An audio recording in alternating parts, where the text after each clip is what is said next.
So, I used to work the night shift at a small hotel, and this event occurred about a year ago.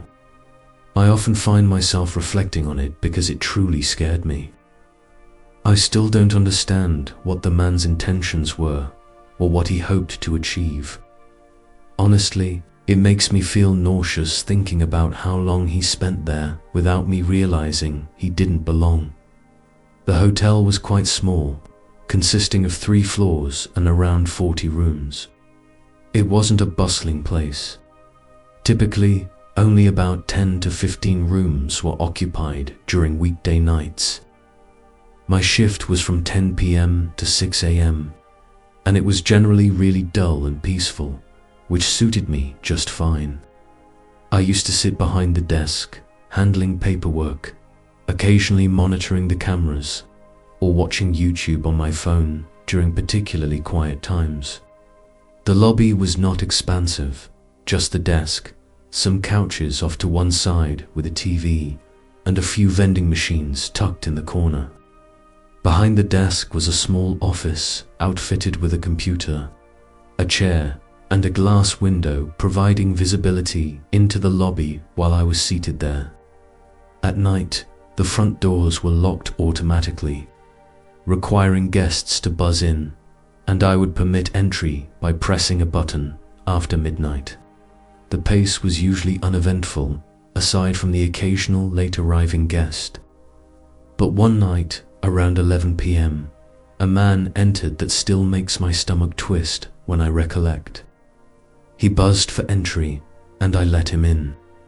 He appeared to be in his mid-40s, tall and somewhat skinny, though not excessively so.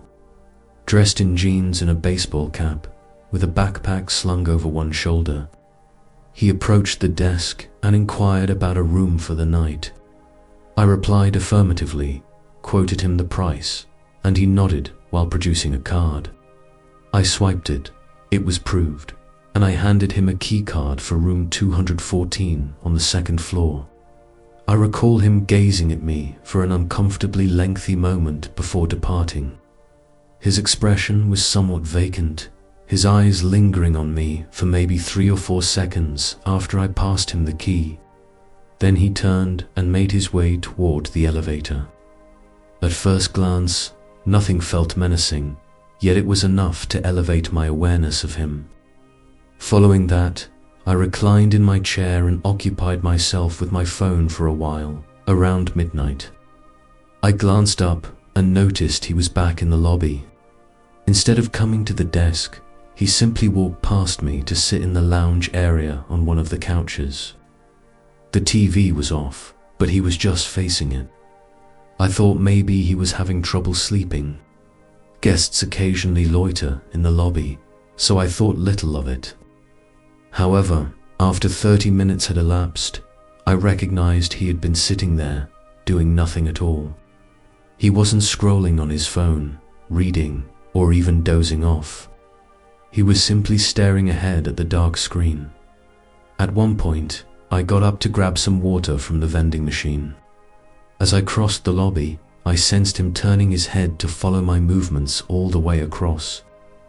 I refrained from looking at him directly, yet I could feel his gaze until I was safely behind the desk.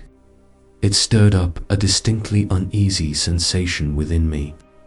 Around 1 a.m., I was idly checking the reservation system on the computer, and that's when I noticed something off. Upon pulling up the occupied room list, I was perplexed to find room 214 indicated as vacant. I muttered this under my breath and double-checked, since I had just checked that man in an hour ago. Assuming I might have mistaken something, I examined the check-in logs, which were devoid of entries for him. No name, no charges, nothing at all. Then, I accessed the transaction screen to verify that his card had processed, but it displayed no payments. I was bewildered because I was certain I had swiped his card and it beeped as if it had worked. Yet there was nothing in the system. That's when I picked up the phone and dialed room 214. It rang about 10 times before there was no response. I then checked the keycard entry log which opens entries if the room door had been opened that night, and saw nothing. No one had entered that room. It dawned on me that he hadn't even gone to the room after receiving the card. Glancing over at the lounge, I saw he was still there, just sitting and fixating on the TV that was off. A terrible sensation gripped my chest. I sat there deliberating what to do. Part of me considered the possibility that the system glitched, but the absence of an entry log and no charge clearly indicated he was never checked in. I spent another 15 minutes just observing him. Around 1:30, I approached and asked if everything was all right. He turned his head, looked at me void of expression, and murmured that he just couldn't sleep. Then he refocused on the TV again. I nodded and returned behind the desk, my hands trembling. Around 2 a.m., I noticed he was no longer in the lounge. An immediate feeling of dread enveloped me because I couldn't spot him anywhere in the lobby. I scanned the area and finally found him standing at the hallway's end near the bathrooms, partially obscured in the shadows. He was just standing there, motionless. I kept glancing at him while pretending to work on the computer. He lingered there for a long while before suddenly walking back to the lounge as if nothing had happened. I phoned my manager at home and shared the unfolding situation. She sounded drained, instructing me to keep an eye on him and to call the police if he did anything threatening. I recall thinking it already felt threatening, but I wasn't quite sure what else could be done. Afterward, I checked the security cameras. I saw him on the first floor hallway cam. He traveled down the hall, stopped at the end, stood for several minutes, and then walked back. Later, he entered the stairwell and remained there for roughly 10 minutes. I can't say what he was doing. Every time I would look away from the computer, he had shifted locations, lingering around the vending machines or near the elevators. At one point, he stood near the dark corner of the lobby, always staring. By 3:30, I couldn't handle it any longer, so I dialed the non-emergency police line and explained that a man was in the hotel whom I suspected did not belong there. They assured me they would send someone. While waiting, I observed him moving again, this time closer to the desk. He stood roughly 15 feet away, simply watching me. He hardly blinked and made no sounds. He just stared, creating an unnerving atmosphere. I pretended to type on the computer, though my fear made it hard to breathe. Around 3:50, the buzzer rang, and I briefly thought it was the police, but it turned out to be a venturing guest returning late. I swiftly let him in, and the strange man turned his head to watch the guest pass. I noticed his gaze following him the whole way across the lobby, which terrified me even more, as though he was examining him closely. A few minutes later, the man vanished once again. I checked the cameras and found him stationed outside one of the guest room doors on the first floor, just standing there. That's when I called actual 911. I reported that he was loitering outside a guest's room, and that I didn't know what he intended to do. They informed me that officers were en route. My eyes remained fixated on the monitor as he lingered by the door, for about 3 minutes before starting to saunter back to the lobby. Upon his return, he advanced right up to the desk this time, leaning over the counter, looking at me, and in a disturbingly low voice, asked if there was any food.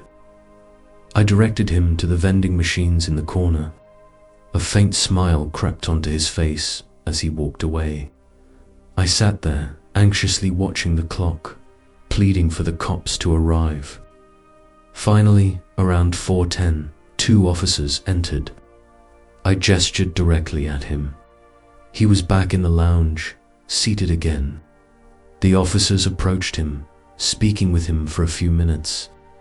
They requested his ID and asked him questions that were inaudible to me.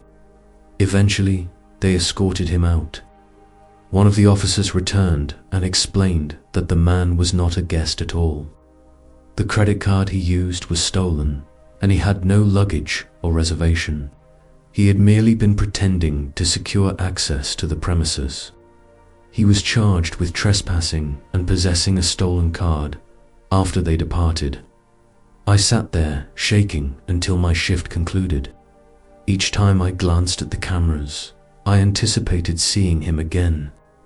What disturbed me most was the realization that he had roamed around the hotel for hours, standing outside guest rooms and watching me from various spots, yet was never supposed to be there in the first place. I have no clue what his intentions were, but I am certain they weren't good. That was by far the most terrifying night of my life. Story 2, *high. I'm Meredith. I'm 24, and I work the night shift at a small gas station off County Road 11. It's the kind of spot that most people overlook unless they're completely out of gas or hopelessly lost. I chose this job because it was calm and predictable, that is, until things changed. It was a Thursday night around 1 a.m. Outside, the air was damp and still, and the constant hum of the overhead lights had begun to grate on my nerves throughout my shift. I was about to microwave a cinnamon roll I didn't even want when the door chimed. A man walked in his mid-40s, maybe older, wearing a green coat, sporting disheveled hair and dry lips as though he hadn't smiled in years. Instead of heading for the coffee or chips like most customers, he just stood by the counter, staring at me with an oddly familiar gaze. "Hi," I said, attempting a polite smile. The man then remarked, "You always work this late?" I blinked and replied, Yeah, mostly." He smiled and continued, "I figured. I've passed through a few times and noticed it's always you." That unsettled me more than I let on. "Oh, yeah, right. Small town," I managed. But he didn't walk away. "Meredith, right?" I froze, realizing I wasn't wearing a name tag. I was about to ask how he knew when he added that he appreciated my handwriting and gestured to the whiteboard where I wrote, "Cinnamon coffee is back." Most people dot their I's in the usual circular fashion, yet I used little slashes. It was very specific and thoughtful. I stayed silent. He didn't purchase anything and lingered for another minute, watching me as if he were examining my reactions. Finally, he nodded and introduced himself as Paul, saying he was just curious. Then he exited into the mist. After that, he began showing up occasionally, not every single night, but often enough that I stopped believing it was merely coincidental. Sometimes he'd come inside, and other times he'd just sit in his car at the lot's edge with his headlights off. One night, I attempted to dismiss his presence. He came in, bought a bottle of water, and lingered as usual. "You're quieter tonight," he noted. "Long shift," I muttered. He slowly scanned the store as if inventorying everything. "It must get lonely. Just you out here in the dark, no one else for miles," he commented. "I'm fine," I replied. He leaned against the counter. "Ever get scared being a woman alone at night?" His tone wasn't threatening. That was what made it worse. It seemed emotionally neutral, like he was asking about the weather. I took a step back, inquiring, "Do you need anything else?" He tilted his head, observing, "You always keep the door to the back room locked. Smart. I noticed you check it around 2 a.m. almost every night." My stomach churned. I didn't respond. "I'll let you get back to it," he said, offering a soft, almost apologetic smile. I didn't mean to make you uncomfortable." Then he departed again. After that encounter, I started walking to my car with my keys held between my fingers. I let a tire iron gather dust beneath the counter. I revamped the curtains in my apartment. I even began showering with the bathroom door locked, despite being alone. There were nights he didn't appear. Sometimes I'd navigate a week without seeing him. Yet it only heightened my anxiety about when he would resurface. Then there was the time. I returned from a brief 10-minute break to discover a Polaroid on the counter. It captured me refilling the windshield washer bin. It had been shot from that very night, too close for comfort. There wasn't a note, but the I in my name and the word windshield on the bin label had been circled with red ink. The next time he came in, I ordered him to leave. I warned him that if he stayed, I would call the police. Paul merely nodded. "I understand. I've been too forward." "You've been following me," I asserted, my voice trembling, and I despised that it revealed my fear. "I think you're someone who just tends to be misunderstood. I believed you might appreciate someone who actually pays attention," he replied. "That isn't attentive, that's obsession," I countered. He didn't flinch. "Would it be easier if I wore a smile and brought a soda every night? Would I seem more normal if I discussed sports and pretended not to notice how your shoes are perpetually a half size too big? Or how your left eyelid twitches when you're weary?" At this point, I was already dialing 911. He didn't stop me. The police arrived promptly and he offered no resistance. He remained still, arms at his sides. The officers searched his vehicle and found a notepad filled with dates and times. It included my schedule, notes concerning my walks, my attire, and even my grocery lists. One page consisted solely of my name, scrawled repeatedly in tighter and tighter loops until it devolved into scribbles. He kept repeating to the officers, "I just take notice of things. I'm merely a curious guy." The restraining order was granted that same week. After that, I didn't work nights anymore. In fact, I no longer reside in the same town. The company reassigned me to another station 2 hours away. But even now, when I drive home and see headlights lingering behind me for too long, I feel a chill race down the back of my neck. And sometimes, I still reflect on how he pronounced my name, as if he'd rehearsed its sound in his mouth. Story 3, asterisk.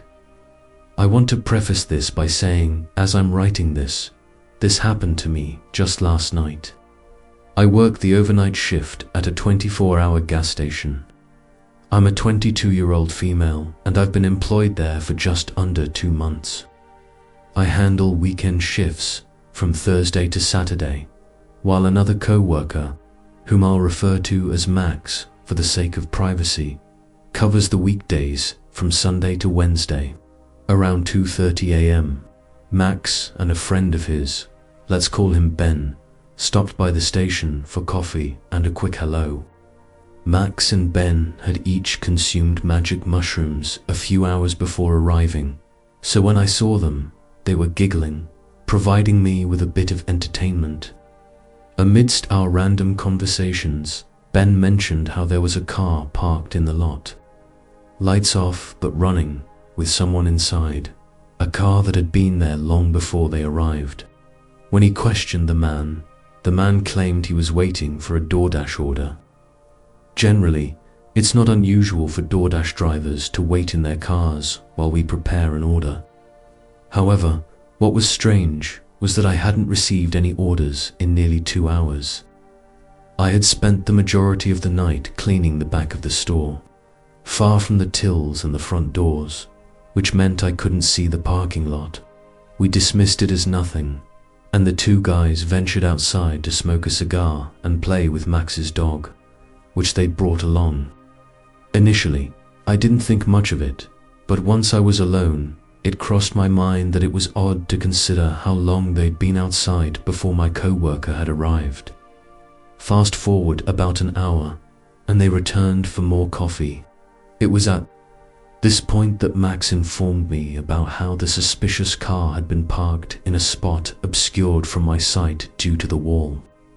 Even while they played with the dog and smoked, he noticed that the individual in the car frequently switched between watching them and appearing to text someone on his phone. In Ben's high state, he had approached the car and asked, "What's going on? Why are you looking at us?" The man had tried to feign a lack of English comprehension. When that didn't work, he switched to English, claiming he must have had the wrong address before speeding out of the parking lot. He was clearly more intoxicated than Max at that moment. What genuinely unsettled Max, however, was that the car appeared brand new and lacked a license plate. Furthermore, he noticed a pile of blankets in the back, ample enough to conceal someone. Right when the man was confronted, another car pulled into the lot. Lights off and, interestingly, also looked brand new with no license plates. The moment the first car sped off, the newly arrived car immediately followed. Max remained for an additional 15 minutes, urging me to stay alert. At about 6 a.m., he returned for another round of coffee and was obviously sober. During our talk, he reiterated that the man had conducted himself suspiciously throughout their time outside, constantly checking his phone while watching the entrance to the parking lot and the doors to the store. Even he confessed to feeling freaked out. Once he sobered from his buzz, he wanted to check on me and ensure I was all right. Together, we deliberated over the situation, agreeing that if they hadn't been present, this whole scenario could have turned out rather differently. I don't know if it was mere bad luck or if those two vehicles had intentions to harm me once Max and Ben left and I was alone. I may carry a knife for protection, but my instincts tell me that given what they described, if there were multiple individuals, their intentions might have been harmful. If those two hadn't been there playing around like children in the parking lot, something distressing might have transpired. I work again tonight, and I'll keep you posted if anything happens during my shift. I truly wish I didn't have an update to share with you, but I do. The car reappeared during my shift. Here's what unfolded. It was around 3 a.m. when I was mopping the floors, and 4 men entered to grab coffee and snacks. As I was ringing them up, one asked if I was aware of the car in the distant parking lot, running with its lights off. Asking what car, he elaborated that there seemed to be a brand new Subaru with no license plates, where 2 men were arguing in the front seats. My heart plummeted at this revelation. I told them that a car with that description had sat in the lot the night before, though there was only one man inside, who I surmised to be the leader of this group. Also, he mentioned that they had noticed the car by the gas pump when they pulled in, since it had lingered while they filled up their truck.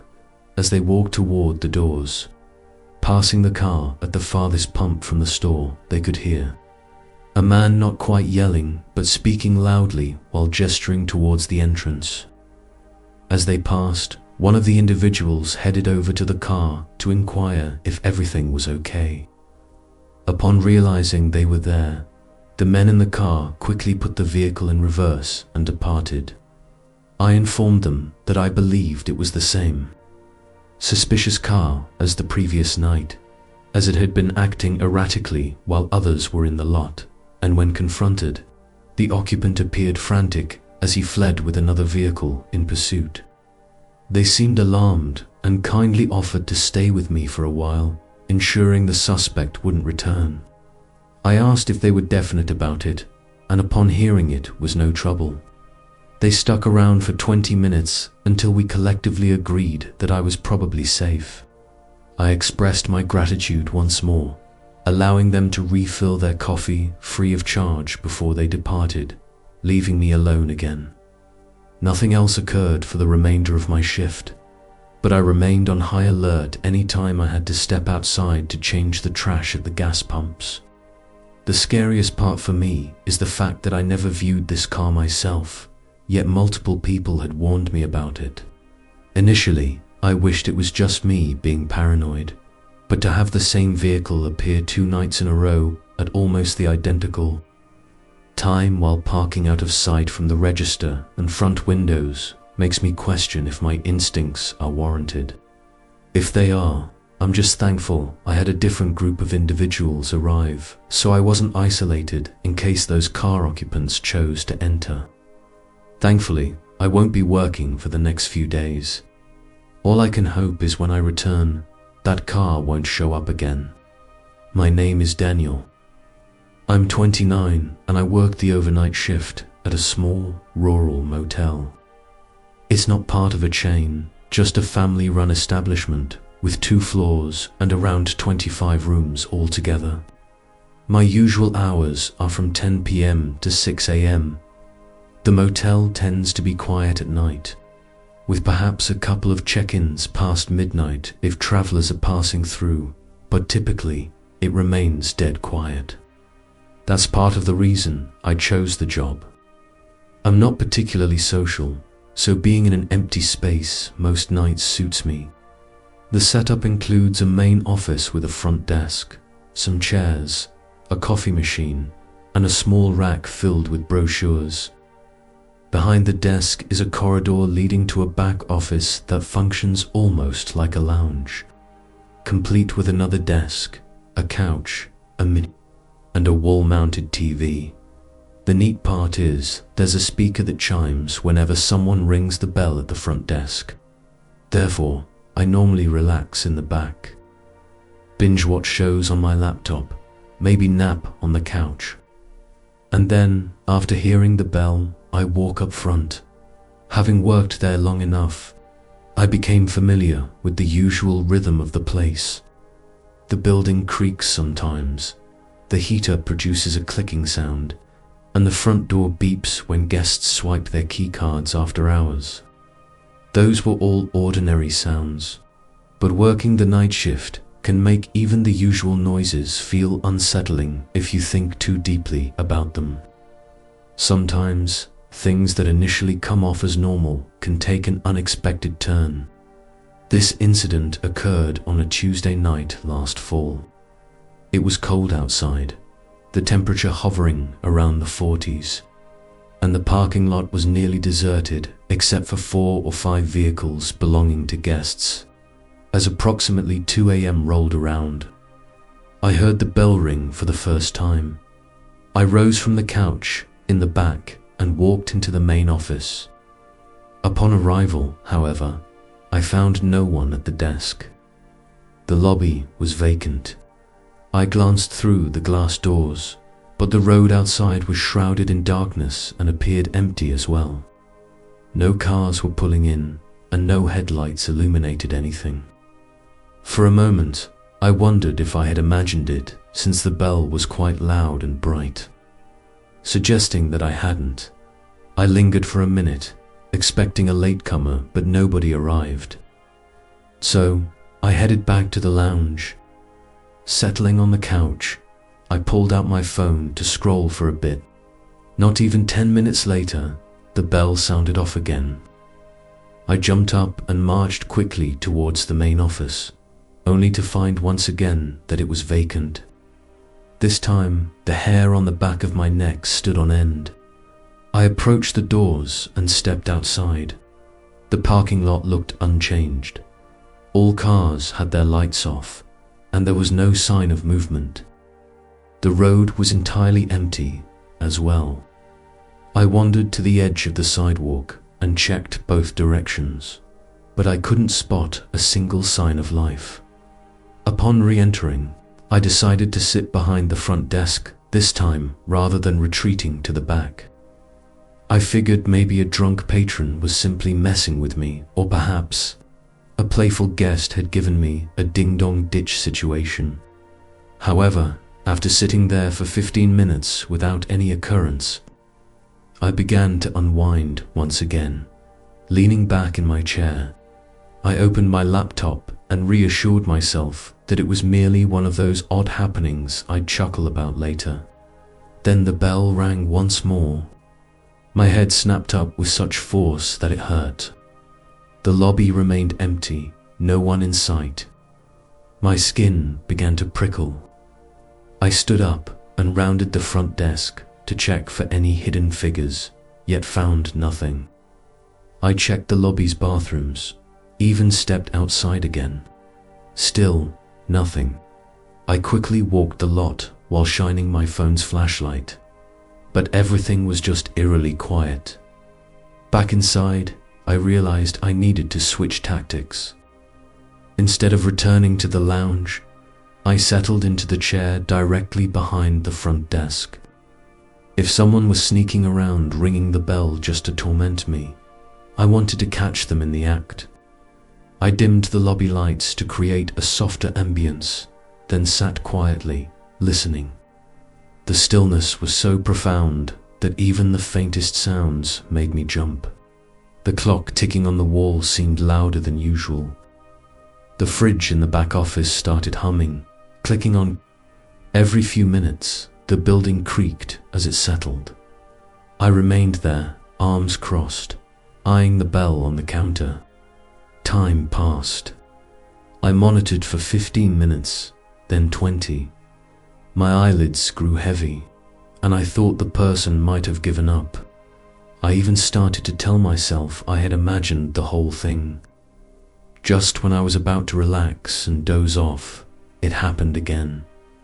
The bell rang, but this time I witnessed how it was done. A pale hand emerged from beneath the front desk, reaching over the counter to press the bell directly in front of me. I jumped up so quickly, I nearly toppled over the chair. Sprinting down the hall into the back office, I slammed the door and locked it tight. I stood there in the darkness, my heart pounding. My brain raced, attempting to fathom how someone could possibly be tucked under there. The desk doesn't hold much space below, yet it's enough for someone to curl up if they squeezed in. The realization sent chills down my spine. Someone had been lurking just a few feet away from me, biding their time. I steeled myself to look at the security screens. 4 cameras monitored the place, 1 in the lobby, 1 in the hallway, and 2 overseeing the parking lot. On the lobby feed, I could see the chair had tipped over during my panicked getaway. The counter remained deserted. I then spotted movement in the lower corner of the frame. A head emerged from behind the desk. I couldn't distinguish any features, just the outline along with the glimmer of eyes fixated on the camera. I took steps back from the monitor, unable to bear facing it. Grabbing my phone, I dialed 911 with shaking fingers in hushed whispers.